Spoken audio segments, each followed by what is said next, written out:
Alrighty. Hello, everyone, and welcome to the midweek program here at the J.C. Raulston Arboretum. My name is Blake. I'm the education assistant here at the Arboretum. Today we're in a section of the garden that doesn't necessarily have a name. We're actually adjacent to Mount Raulston at present. We're sitting underneath a very large Quercus fellows, the willow oak, if you're not familiar. We needed to figure out a place to put a hamamelis today because today we're doing May gardening tasks. We're going to talk about what our horticulture crew has got going on in the garden for the month of May so that you at home can garden along with us like professionals.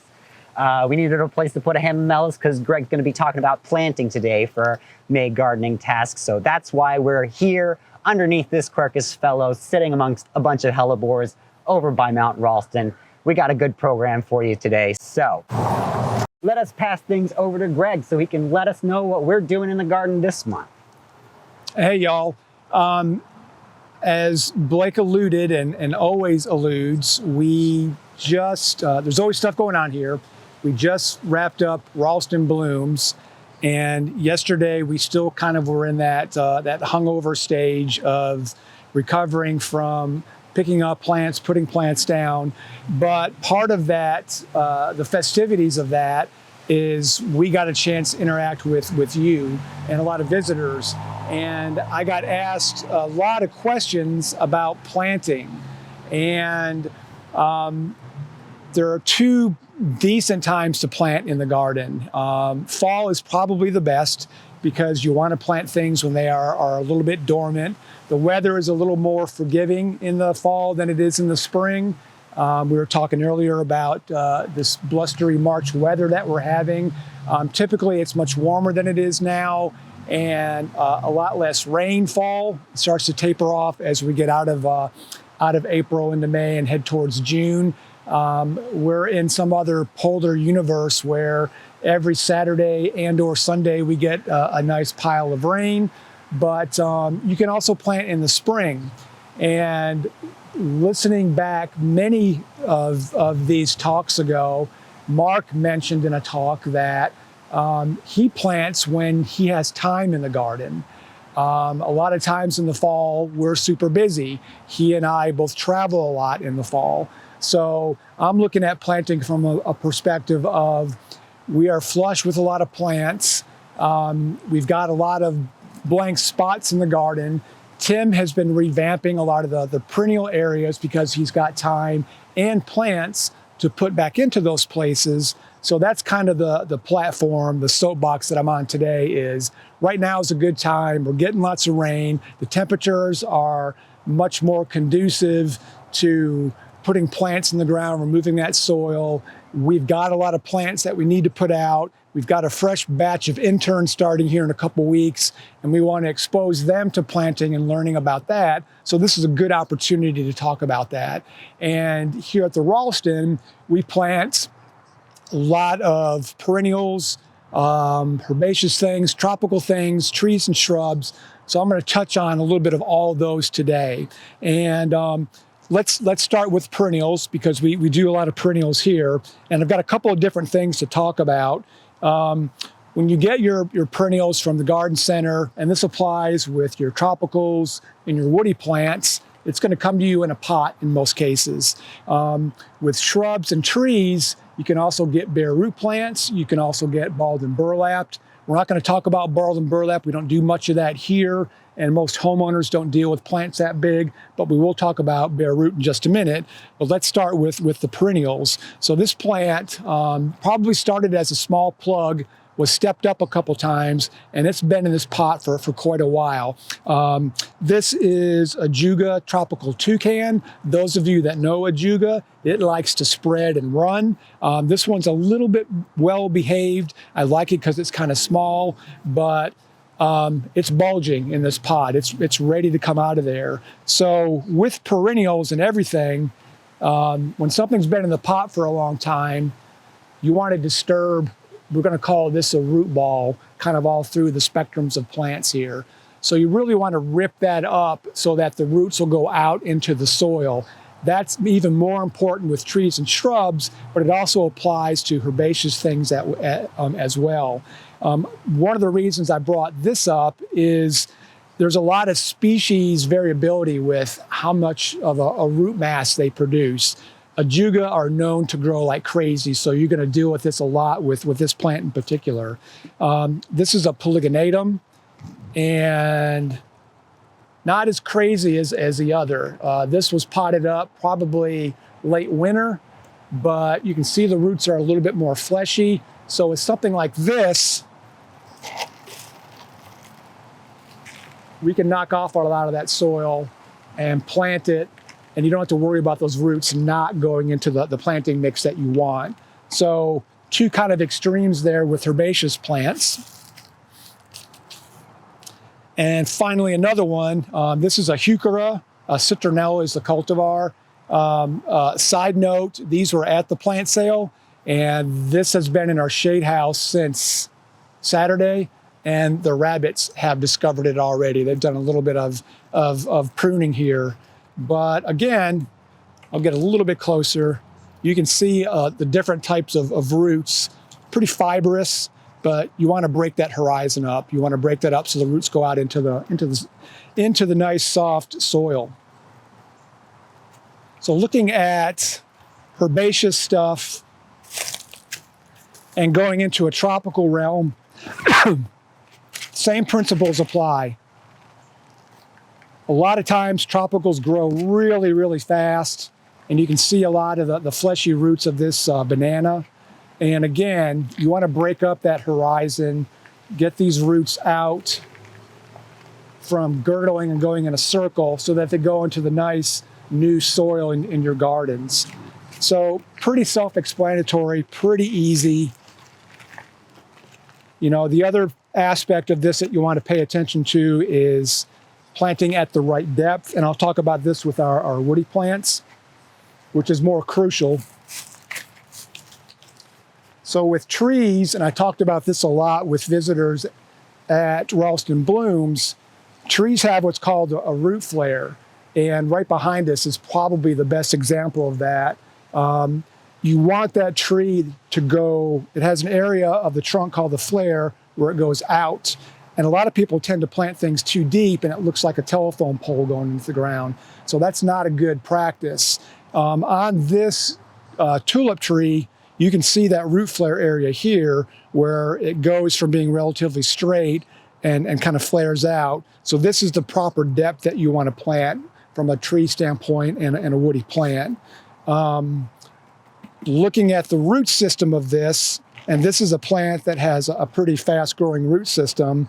This is something that you're really going to have to pay close attention to really loosening up the roots on this, because if you don't, those will just continue to grow in a circle, and those roots will girdle themselves. They'll choke off the big feeder roots. Sometimes they'll get up around the trunk of the tree and cause problems with that root flare area. That area is very sensitive, so it's very important that you really rip this up. You can do this with your hands.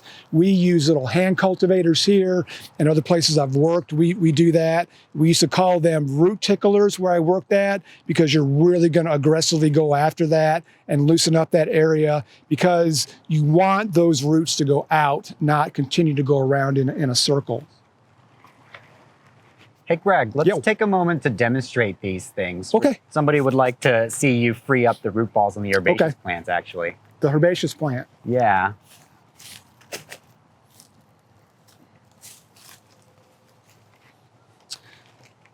So here's our heuchera again. And you can see all those fibrous roots. This one is not as bad as some things. And again, it's very species dependent. Let's do the ajuga. That's a better example. Okay. So that has a lot of roots that are just going around in a circle. And what I would do with this is just take a pair of Philcos and cut this into quarters. Some people call that butterflying, because you can kind of pull that back and just loosen that up. And it's more important to do this with woody plants than herbaceous things, but this is gonna make those roots go out into the soil. And if you wanted to be really adventurous, because of this is what it is, you could probably almost divide this and spread it out that way. but just rip it loose like this. And even pulling off some of these on the bottom that are just growing back and forth. And you can shake off some of that soil medium. And just something like that. So you've got those roots all disturbed here on the sides.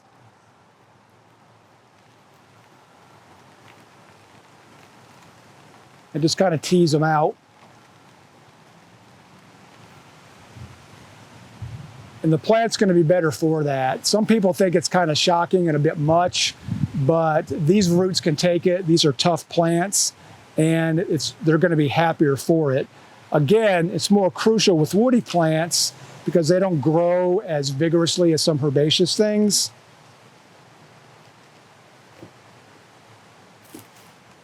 And I can show that with this.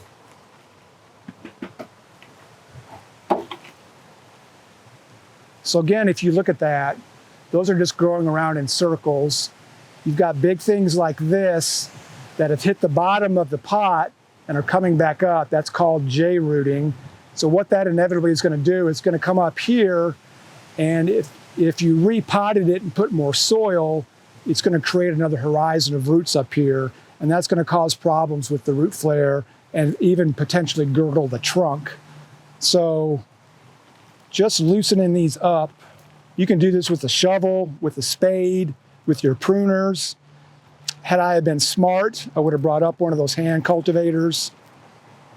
But see things like that, you've got this big root coming down, it's hit the bottom of the pot, and it doesn't really have any place to go, so it's going to keep going around in a circle. And it's crucial to the long-term health of this plant to do this. And this is in the magnolia family, so the roots are kind of fleshy, and I can smell them as I'm ripping them up.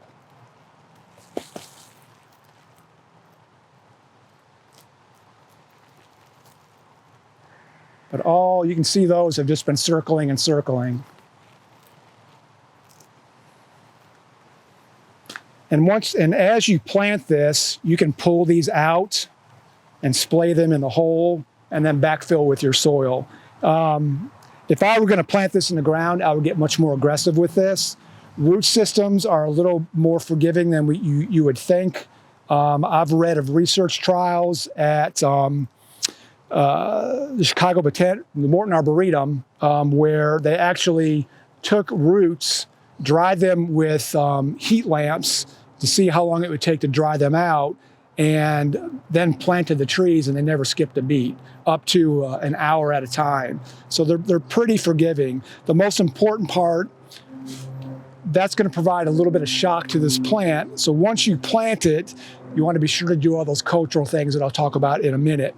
Backfilling with your soil from your site, not stamping it down, but kind of watering it in so that you get rid of air pockets. Don't cover up this root flare area, and then coming back in with a nice 2 to 3 inches of mulch and watering this thing in and keeping an eye on it is very important. And if you do those things, you'll be successful with most plants. Would you want to do this in the heat of August? Probably not. But again, going back to that planting when you have time concept, if you're keeping up with cultural things, more than likely you're going to do okay. If you have reservations about that, I always tell people, wait until the fall. It's hard to go wrong in the fall with planting. So we got a bunch of plants in that we had at Raulston Blooms from a nursery friend of Mark and I's that's in Ohio, and he's well known for his witch hazels. This is one called Candlelight Vigil. It's an ex-intermedia hybrid, very, very fragrant. It's a brand spanking new one to me, but we got these in as bare root plants. So this gives me an opportunity to talk about that avenue. The nice thing about bare root plants is you're not going to have this problem. because this plant was harvested in a field, all the soil was removed, and you got the whole entire root system when the plant came to us. So we just potted these up about a week ago, so it's going to be very loose in here.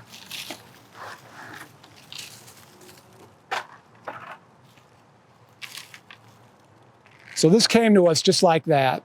All the roots are right there. You can see where anything's going kind of funky. It hasn't been in a pot where those roots are going to go around in circles.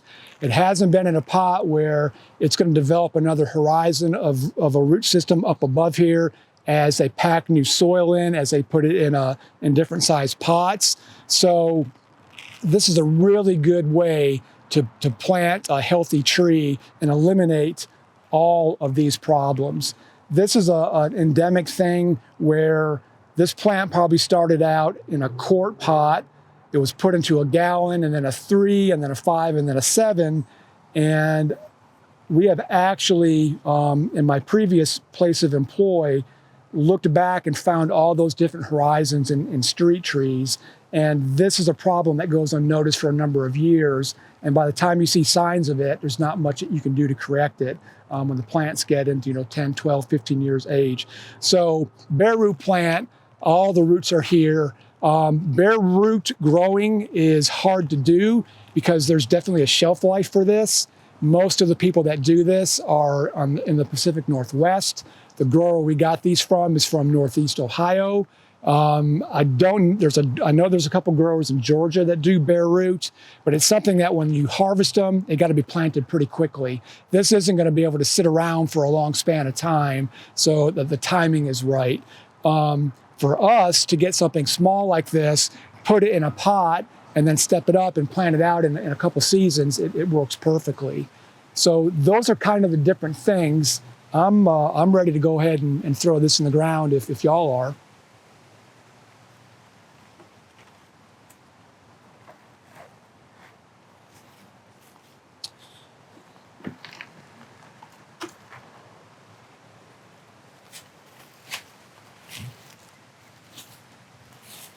So if you notice how nice and rich this soil is, I'm sure every one of you are planting in this kind of soil.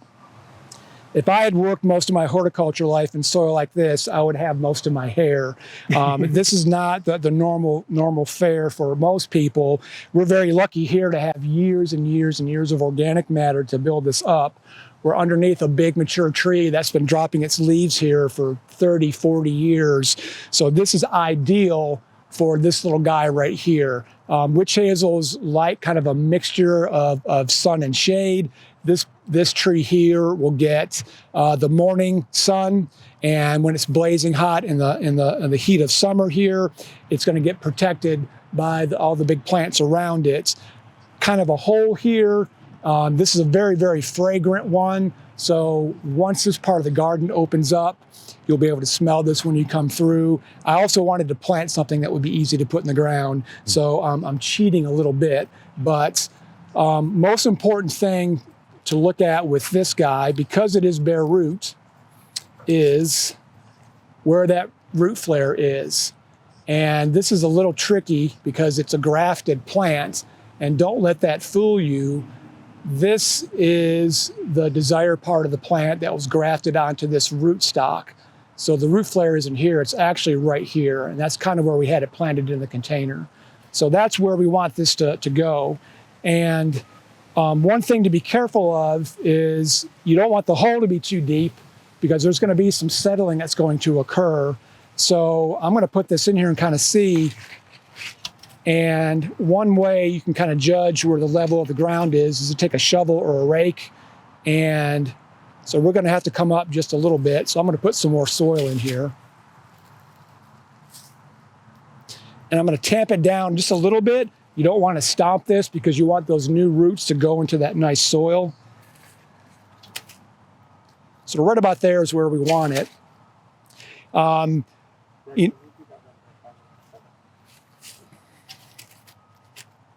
So that's just about ground level, and right there is the root flare. So that's right about where we want it. And it's okay to plant a little high because there's going to be a certain amount of settling. people always ask me, what direction do you put the plant? I've been lucky to travel to Japan several times, and they do horticulture right there. When they plant something in a nursery, they mark the north side of a plant so that when you plant it in your garden, you can align it in the same thing so that it gets the same amount of sunlight. What I'm going to do is kind of look at what's the best face that's going to be seen as people walk by, and I think it's going to be just like that. So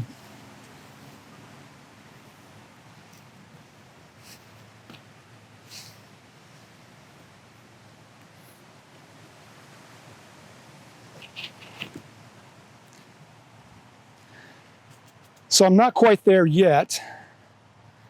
One thing I want to highlight is people want that to stay in there, not move around.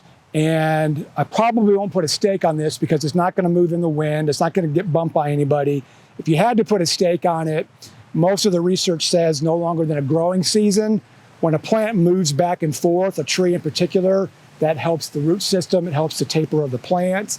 You don't want to stomp this because that's going to close all those nice places for the roots to go. If I had more water, one of the things you can do to eliminate that is kind of water it as you plant, because that helps all that soil kind of settle. So just by pushing it firmly down, you can kind of get away with that.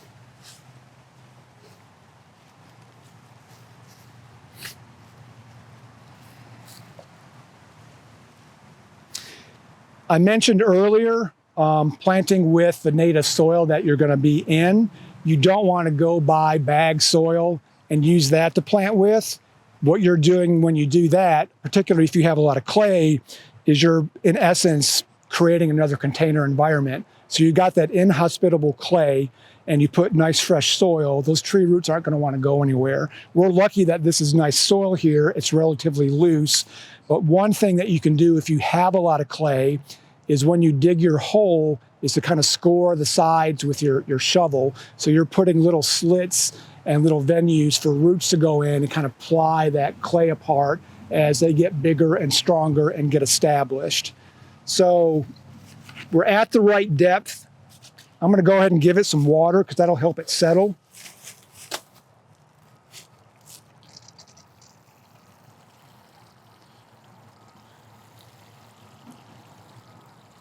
And this is also an important step in making sure this guy stays around. Is the two quickest ways to kill any plant in the garden are to plant it too deep and to overwater it. So err on the side of tough love with water. I always tell people just to put your hand in to see if it's dry or wet. We're linked into a weather pattern right now where it's supposed to rain this Saturday and Sunday. I'll come back up here on Friday. I'll take another look at it. I'll probably go ahead and give it some water anyway. But that watering has helped settle a little bit. We're still at the level that I want it to be. So the next important thing is mulch. We use a lot of leaf compost here because it's readily available.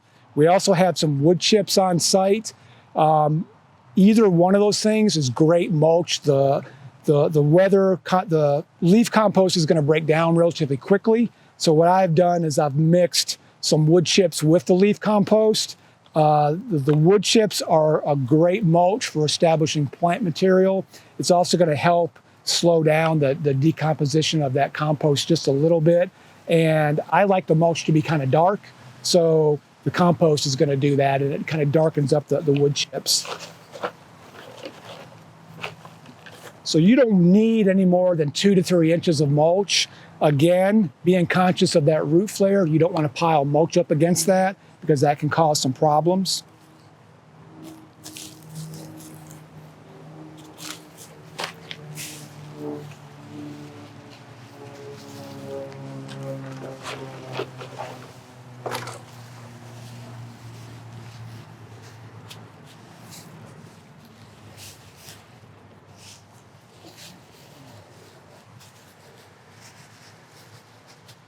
Sometimes you'll see people build those kind of wells around trees with the mulch and the soil.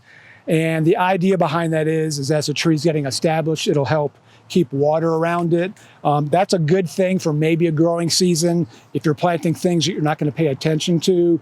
In a perfect horticultural world, it's better not to do that. So this mulching is pretty much done. 2 to 3 inches away from the root flare. This is going to help keep the moisture. It's going to help keep the temperatures from swinging to hot and cold. It's going to break down as this leaf compost breaks down, as the wood chips break down, all kinds of important nutrients, all those microorganisms that are chewing and cooking and doing all those things to that organic matter are going to help keep that soil nice and healthy and well drained. And if I remember to make sure this guy gets water, this should be here for years and years and years. Fingers crossed, we did everything that we needed to. So that's it. That's planting in a nutshell. It's something that we're going to be doing more of here with the berms down Barrel Road, other parts of the garden. Tim's doing a lot of planting. So keep an eye when you come visit, and hopefully get to see some new things as we kind of flesh some things out. Let's do some questions, shall we? Let's do some questions. Okay. So Lisa says, please talk about the planting depth for peonies, and is it different for herbaceous versus tree peonies versus intersectional? Tree peonies are pretty forgiving, and my kind of rule of thumb with tree peonies is the depth that they're in the pot when you get them is kind of what you want to do. That's what I've paid attention to over the years. The ones that, and correct me if I'm wrong, the Ito hybrids that are a cross between those I treat just like tree peonies, because they pretty much are. You've got some of the herbaceous characteristics in that tree peony package, but man, they're super tough plants. It's hard to go wrong with them. They need moist, well-drained soil. Once they get established, they're pretty tough. Herbaceous peonies are even easier. Those you can plant a little bit. You can plant them too deep, but it's hard to do that. But in terms of the differences between the tree peonies and those Ito, am I saying that right? Ito, thank you. Ito hybrids. They're treated just like tree peonies. Okay, and just piggybacking off of that, Judy's asking if tree peonies are suited for Zone 9A, Charleston. Do you know? It seems like I've seen tree peonies in Charleston. They've got regular peonies for sure. Where I saw them in Japan, it was certainly close to that zone. I would say yes. If you can find them at garden centers there, I'm almost certain I've seen them in Charleston. Sure. Yeah. Totally. Yeah. Okay. So Mary's asking, to start a tree, should you put it in a big pot to begin with? I don't think that's necessary. If you buy something from a garden center or a nursery, and I did get asked that a lot at Raulston Blooms, is when should I plant it? Can I plant it in the fall? Can I keep it in the pot for a couple years? The sooner you plant it, the better, because the longer it's in that pot, the more those roots are going to kind of girdle. And something this big, that is not enough of a root system to sustain something this big. So it's better to plant sooner than later. If you have to keep something in a pot, if you step it up into something bigger, you might encourage more roots, which isn't a bad thing. But I wouldn't put it in a pot and then keep it for another season. I would maybe do that now so that you get some active root growth and then plant it in the fall. Don't stretch that out. Again, there's a lot of species variability with that. Some things are much tougher than other things and can kind of handle that. But the sooner you plant that, the better. Don't let it. Don't doom it to life in a container. Yeah, and Mary's adding a little bit of clarification. She says growing a tree in your yard or seeded from a tree in your yard. And I should say, if the tree's growing in your yard and it's seeding itself, then why are you even bothering putting it into a pot? Just let it go. Let nature take its course. You can transplant stuff from your garden. and put it in a pot. But again, I wouldn't do that for a long period of time. Yeah. This is a temporary prism. It's not meant to be for a long-term sorts of things. And that being said, there are big planters that are used for urban planters, but a lot of those are smaller species trees. You see that a lot in bigger cities where you've got trees in big planting pots, but that's a bigger root volume than what most of us can have in our homes. Okay, and this isn't necessarily relevant to planting, but Cindy asks, I have several perennials like Syningias, Agapanthus, and others that are not growing yet. Do you think the cooler temperatures this spring are the reason? There still has been a lot of that. We get asked that question quite a bit because of the winter that we had, and it was 80 degrees last week and it's only 60 today. I would wait. I would still wait to do any of that kind of winter cleanup stuff.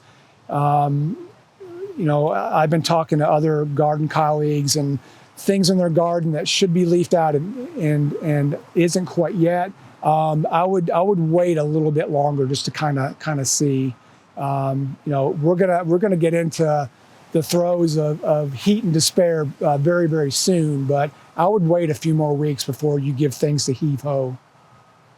Yeah, and you did mention ball and burlap trees and how it's not super practical for the home gardener, but someone's asking, how do you spread out the roots when planting large ball and burlap trees? And is it even possible to break up the root ball? It is possible.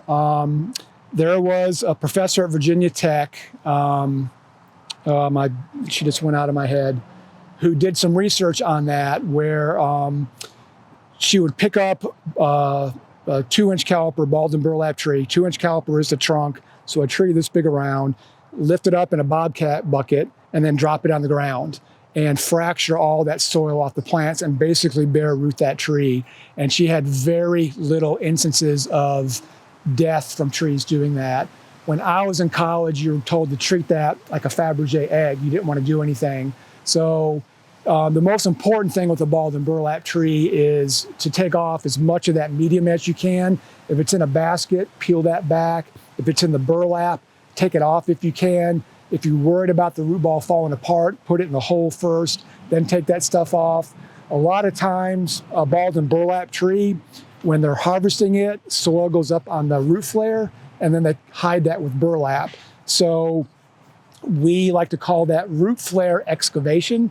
So you look for the root flare in that balled and burlap tree, and you remove soil until you find it. Once you find it, that's the level that you want to plant at.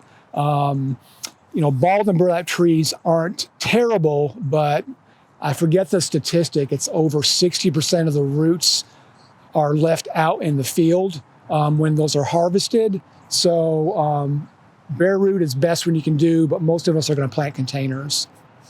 Okay, and Suzanne is asking, how about planting Japanese maple in full leaf now? What will happen to the leaves over the summer in full sun, and should they wait until fall?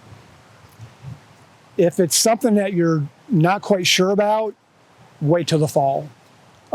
Japanese maples are super tough, and if you're following all those cultural things, if you follow up with good mulching, if you follow up with water and make sure that it gets enough, if it needs to be staked so it's not moving, if you do all those cultural things, it should be fine. If it's something that's super special, you paid a lot of money for it, and in most cases you might have. If you can wait till the fall, wait till the fall, but don't go past that planting cycle. We are certainly going to plant some Japanese maples over the next couple weeks here. Things that we've stepped up and they're to the point of they're going to die in the nursery or they're going to die in the garden, and we're going to plant them, give them all the good cultural things that we talked about, and go for it. But I'm always surprised at how tough Japanese maples are. Yeah. It's super tough plants. Speaking from experience, I have repotted Japanese maples in August. Yeah. In North Carolina in August, which Yeah. is exactly the wrong time of year when it's as hot as it possibly can be. And just so long as you're being diligent with the aftercare, Yep. making sure it's not drying out, they'll be fine. Yep. They'll be fine. Okay. And that is all the questions we have for today. So, wow. Awesome. Great. Thank you so much, Greg, Yeah. for pulling this together. It was very informative, and it was Awesome. wonderful to see you pull apart those root balls. I know a lot of people get really nervous around ripping up root balls, and it's good to see a professional do it. I've done this before, and people have actually gasped when we did it. But it's for the betterment of the tree, and it's the way to do it. Yeah, absolutely. Okay. And thank you, everybody, for joining us today. I hope you will join us next week for the midweek program at 3 o'clock. We're going to have Mark Wethington back. He's our director, and he's going to be giving a talk on his top 10 favorite broadleaf evergreens. And I may have to inform him of the fact that he's giving this talk next week, but I'll be sure to do that. So y'all be sure to join us. We'll see you then. Y'all take care.